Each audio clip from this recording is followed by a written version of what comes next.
Okay, so this is the fourth video covering adjective clauses, and in this video I'm going to focus on using the relative pronoun whose and that.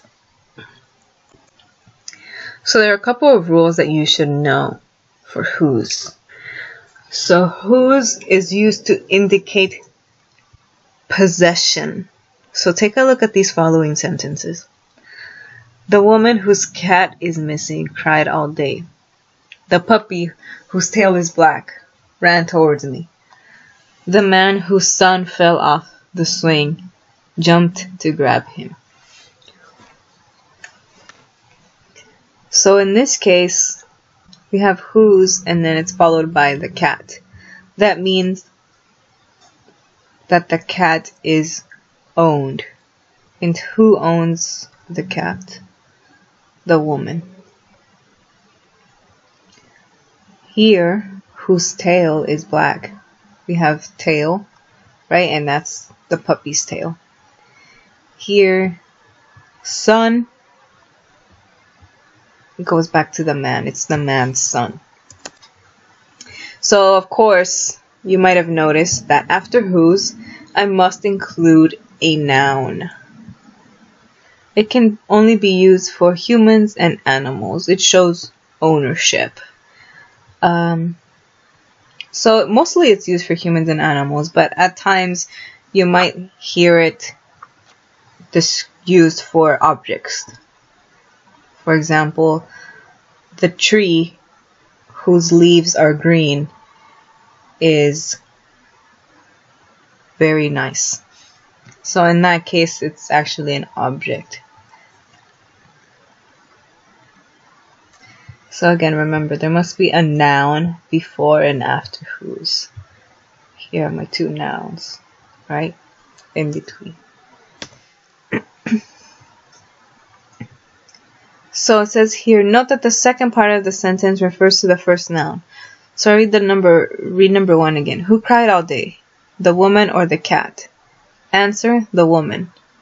So here, the woman whose cat is missing cried all day. So this is just about the cat, right? We know the cat is missing, but this second part where it says cried all day, it applies for the woman. The man whose son fell off the swing jumped to grab him. So who fell off? Well, the son fell off here, right? It says the son fell off. The man jumped to grab him. So just be careful with that. It could be a little bit confusing at times. Using that, read the following sentence. I bought the jacket that has 5 pockets. Maria painted the house that has green windows. This is the table that was broken yesterday. So, rules for that. So, if you notice here in these examples, we have that and it's followed by a verb. But we can actually use that after a noun. For example, I like the bike that my dad bought for me. But most of the time when I have a noun after that, you will hear people omitting it. So instead of saying, I like the bike that my dad bought for me, they'll say something like, I like the bike my dad bought for me. So if I am using it before a verb, I must say that. But if I'm using it before a noun, it's okay to either include it or omit it. So here I've included more examples. I like smelling the roses that my sister bought. So if you notice here, I have a noun. So I can actually take away that to change it into this sentence. I like smelling the roses my sister bought. The coffee that Russ drinks is too strong. So in this case, right, I have a noun here. So I can just reduce that, take out that. The coffee Russ drinks is too strong.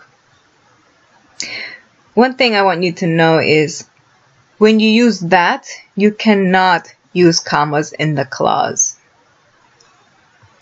So if you notice the other adjective clauses, some of them take commas. That never takes commas. So in conclusion, whose must be used before and after a noun. It's used with people and animals, and sometimes it can also be used with objects. Whose is used to show ownership or possession. That is used for any noun. It is followed by a verb in any tense or aspect.